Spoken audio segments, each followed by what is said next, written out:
ఈరోజు ఖమ్మం నడిబొడ్డులో జరిగిన అత్యాచారం ఏదైతే ఉందో 12 సంవత్సరాల మైనర్ బాలిక మీద జరిగిన అత్యాచారం ఏదైతే ఉందో ఒక కామాంధుడు మహమ్మద్ గౌస్ పాషా అనే వ్యక్తి, అతను ఇంతకు ముందు నేర చరిత్ర కూడా ఉందనేది ఒకటి వినపడుతుంది మనకి. అతను ఒక కిడ్నాప్ కేసు కూడా ఉందనేది వినపడుతుంది. అసలు అతను అలా అత్యాచారం చేయడానికి ఆయనని ప్రేరేపించింది ఏ ఆలోచన? అసలు అలాంటి ఆలోచన అతనికి ఎలా కలిగింది? ఆయన వయసు చూసుకుంటే 50 సంవత్సరాలు పైబడిన వాడు, పాప వయసు వచ్చేసి 12 సంవత్సరాలు. అంటే ఒక మనవరాలి వయసు ఉన్న పాప మీద అలాంటి ఆలోచన రావడానికి కారణం ఏంటంటే వాడి మానసిక స్థితి ఏంది, ఎంత పైశాచికత్వంతో, ఎంత కర్కశంగా వాడు అలా చేస్తుంటాడు. వాడు చేసిన తప్పు కప్పిపుచ్చుకోవడానికి ఒక పాపని 3 అంతస్తుల బిల్డింగ్ నుంచి కిందకి ఎత్తేసాడంటే అంటే వాడి తర్వాత నన్ను ఎవరు ఏం చేయలేరు అనే ధైర్యం వాడికి ఉన్నది కాబట్టే వాడంతా దారుణానికి వాడు ఒడిగట్టిండు. ఇంకో విషయం చూసుకుంటే జరిగిన 3 రోజుల తర్వాతకి ఇది వెలుగులోకి వచ్చింది.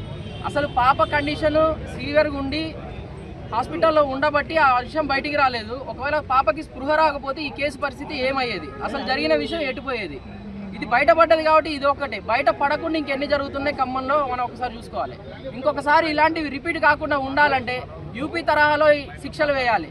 వాడిని బహిరంగంగా ఉరిదీయడం అన్నా చేయాలి, లేదంటే మొన్న హైదరాబాద్లో జరిగిన రేప్ కేసుకి, ప్రియాంక రెడ్డి రేప్ కేసుకి ఎలా అయితే ఎన్కౌంటర్ చేశారో వీడిని కూడా ఎన్కౌంటర్ చేస్తే ఇంకొకసారి ఇలాంటి రిపీట్ కాకుండా ఉంటాయని. ఒకడైనా చేయాలన్నా కానీ వాడి వెన్నులో వణుకు పుట్టేలా వీడి తీర్పు ఉండాలి.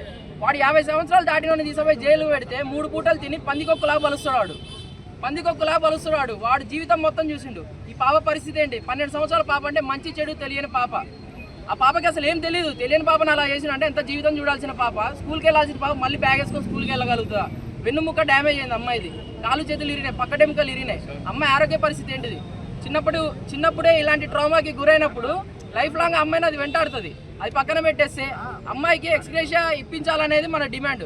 బట్ నేను అనేది ఏంటంటే, మనం అందరం కలిసి డిమాండ్ చేయాల్సింది ఏంటంటే, దారుణానికి ఒడిగట్టింది వాడు కాబట్టి వాడి ఆస్తులు జప్తు చేయాలి. వాడి ఆస్తులు జప్తు చేసి వాడి ఆస్తులు ఏవైతే ఉన్నాయో, వాడి పేరు మీద ఎంత ఆస్తి ఉందో అది మొత్తం అమ్మాయి పేరు మీదకి వచ్చేలాగా చూడాలి. ఎందుకంటే దారుణం చేసింది వాడు.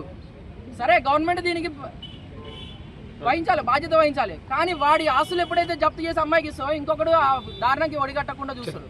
అదేవిధంగా ఖచ్చితంగా ఇలాంటి వాడిని ఎన్కౌంటర్ చేస్తేనే అవి రిపీట్ కాకుండా చూసుకుంటాయని చెప్పేసి నా ఆలోచన.